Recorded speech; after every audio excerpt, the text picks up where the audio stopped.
Specimen of Okapi, sort of behind the bamboo now. Let me talk about this little guy laying down by the fence with a yellow dorsal crest. That is yellow-backed duiker. Jane, do you see the zebra? Yellow-backed duiker. Now, duiker is an Old Dutch or Afrikaans word that means diver and refers to his temperament. Whenever he feels threatened, he's bound to dive in the brush. Now, standing up out there in the corner, way back there in the corner, those are Okapi. They always look to me like they're half zebra with stripes on their legs and hindquarters. Now, the fact is, they're not even related to the zebra at all. It's a close relative of the giraffe. It's a very timid forest antelope, as you can well see. So timid, in fact, they were virtually unknown to the Western world until 1901. It's likely the last major mammal ever discovered by the West. All right, let's make our way down to the watering hole here. It's usually a popular gathering place. A couple weeks ago, I came through here and I spotted black rhino. Now, that is a rare spotting anymore. There are fewer than 5,000 of the species left in the world. They're on the critically endangered list, but folks, I see a black rhino. Look right on top here, to your left. Oh, you can't hardly see him with that rock in the way. Let me get around the corner here, see if we can see him better.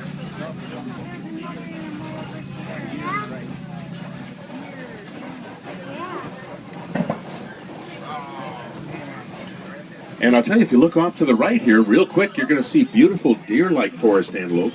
These are greater kudu. And look at, she's just posing for us. Isn't she beautiful? Isn't she greater cool? kudu. Now let's see if we can spot that rhino from over here. There he is, way back there. It's the rock with the moving ear. Oh, there he is. A black rhino get up to 3,000 pounds when they're fully grown. And we have hunted that species relentlessly by the hundreds of thousands over the last couple hundred years, all for their precious horn. Now this stork over here on the left, this is saddle-billed stork. They're the largest in Africa. They get up to 5.5 feet tall. And they've got an 8-foot wingspan. That's about as wide as this truck, actually. All right, what do you say we head down to the river and see if we can spot a hippo? Yeah. And I'll tell you, hippos can be hard to spot out here during the day especially. They tend to stay submerged in the water in order to beat the heat. Then they come out at night to graze. They're nocturnal in that regard. Now, once I ford this shallow part of the river here, we get upstream a little bit. We're about to see hippos on the left. So cameras ready on the left. Look at those. I know. What's over here? I don't know. There's a hippo It's a swimming. hippo swimming. Now, we got a couple hippos up here. I'll stop the truck in about 75 feet. We should be able to look down and get some nice clear pictures. Also on the island over here, these are pink-backed pelicans. Now they'll get their coloration, their pinkish hue during their mating season. Look at, there's another hippo. Right there in the There is water. Here's Nile hippo. Now it's the second largest animal in all Africa, second only to the elephant. They get up to 5,000 pounds when they're fully grown. And I mentioned they come out at night to graze. Well, they don't fool around. They'll eat about 150 pounds of grasses every day. And that's a lot of salad, folks. Now, they're pretty good swimmers, but they would prefer to walk on the riverbeds if it's available to them. They are of negative buoyancy, you see. All right, so far so good. Now, folks, remember to remain seated here as I try to negotiate this rickety bridge. But if you look down, you're going to see Nile crocodile.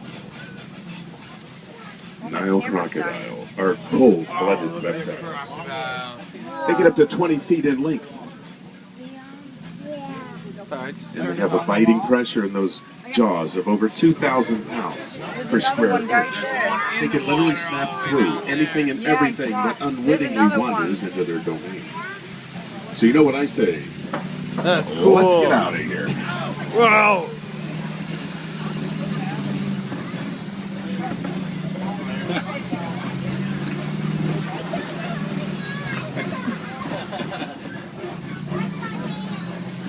This is cool. Now, folks, we're going to be leaving the forest and the river area behind, and as I make my turn here, we're going to be entering a whole different area of the reserve, different animals, different landscape, different ecosystem. And speaking of different, notice this different looking tree on your right over here, this upside down looking tree. is called a baobab, and baobabs are prevalent throughout the reserve. You'll see them everywhere. Interesting for a couple reasons. Number one, they've been known to live for several thousand years. And secondly, in order to withstand long periods of drought, they're capable of storing tens of thousands of gallons of water in that massive, spongy trunk. So this then is our favorite view of the reserve, the savanna grasslands, the Serengeti. Bush country, if you will. And it's home to the largest megaherd migration in the world. Every year, literally millions of animals move through this space. And it takes up several hundred square miles here in East Africa.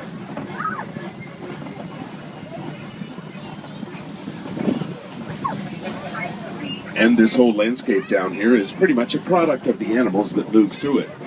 You've got elephants that'll wander through here, and they'll knock down a tree or two from time to time to get at the leaves and roots.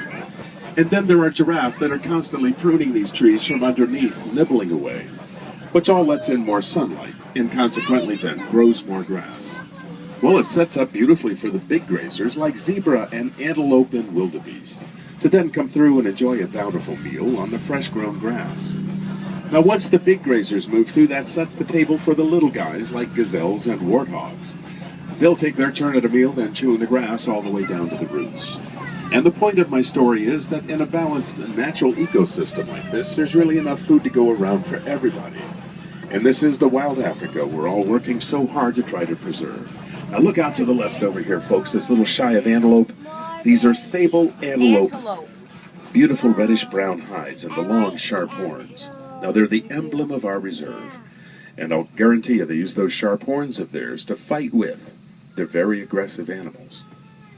Young ones are over there. They always have an adult right next to the young ones.